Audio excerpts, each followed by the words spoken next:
क्या आप जानते हैं महिलाओं को होने वाले मासिक धर्म का उल्लेख हिंदू धर्म ग्रंथों में भी मिलता है। भागवत पुराण के अनुसार स्त्रियों को मासिक धर्म क्यों होता है?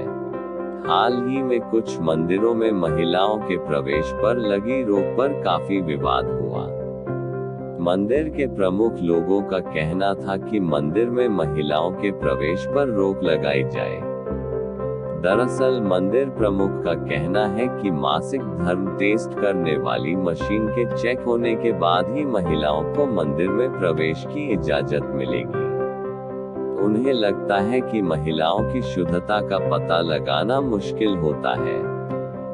लेकिन क्या आप जानते हैं महिलाओं को होने वाले मासिक धर्म का उल्लेख हिंदू धर्म ग्रंथों में भी मिलता है। भागवत पुराण के अनुसार स्त्रियों को मासिक धर्म क्यों होता है? इस बारे में एक पौराणिक कथा मिलती है।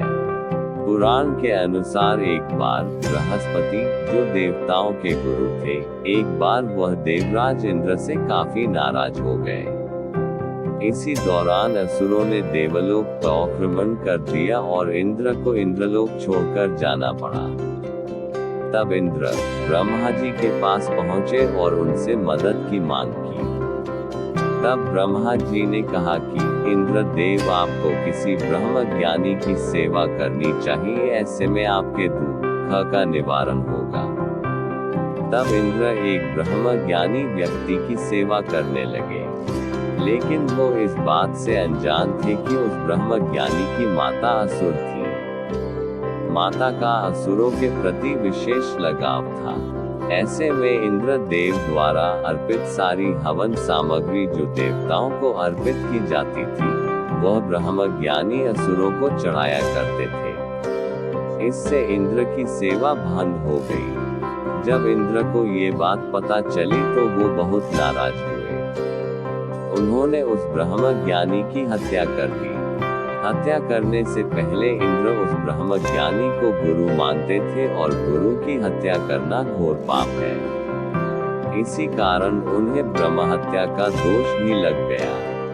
ये पाप एक भयानक दानव के रूप में उनका पीछा करने लगा। किसी तरह इंद्र ने स्वयं को एक फूल में छुपाया और कई वर्षों तक उसी में भगवान विष्णु की तपस्या करते रहे। भगवान विष्णु प्रसन्न हुए और इंद्र को ब्रह्म हत्या के दोष से बचा लिया। उन्होंने इस पाप मुक्ति के लिए एक सुझाव दिया। सुझाव के अनुसार इंद्र ने पेड़, जल, भूमि और स्त्री को अपने पाप का थोड़ा थोड़ा अंश देने के लिए मनाया। इंद्र की बात सुनकर वह तैयार हो गए। इंद्र ने उन्हें एक एक वरदान देने की बात कही। सबसे पहले पेड़ ने ब्रह्म हत्या के पाप का 1/4 हिस्सा लिया, जिसके बदले में इंद्र ने पेड़ को अपने आप जीवित होने का वरदान दिया। इसके बाद जल ने 1/4 हिस्सा लिया तो इंद्र ने जल को वरदान दिया कि जल को अन्य वस्तुओं को पवित्र करने की शक्ति होगी। तीसरे पड़ाव में भूमि ने ब्रह्म हत्या का दोष इंद्र से लिया। बदले में इंद्र ने भूमि को वरदान दिया कि भूमि पर आने वाली कोई भी चोट से उसे कोई असर नहीं होगा और वो फिर से ठीक हो जाएगी। आखिर में स्त्री ही शेष बची थी। इंद्र का ब्रह्म हत्या का दोष स्त्री ने लिया। बदले में इंद्र ने स्त्री को वरदान दिया कि स्त्रियों को हर महीने मासिक धर्म होगा। लेकिन महिलाएं पुरुषों की अपेक्षा कई गुना ज्यादा काम का आनंद उठा सकेगी। पौराणिक मतों के अनुसार स्त्रियां ब्रह्म हत्या यानी अपने गुरु की हत्या का पाप सदियों से उठाती आ रही हैं।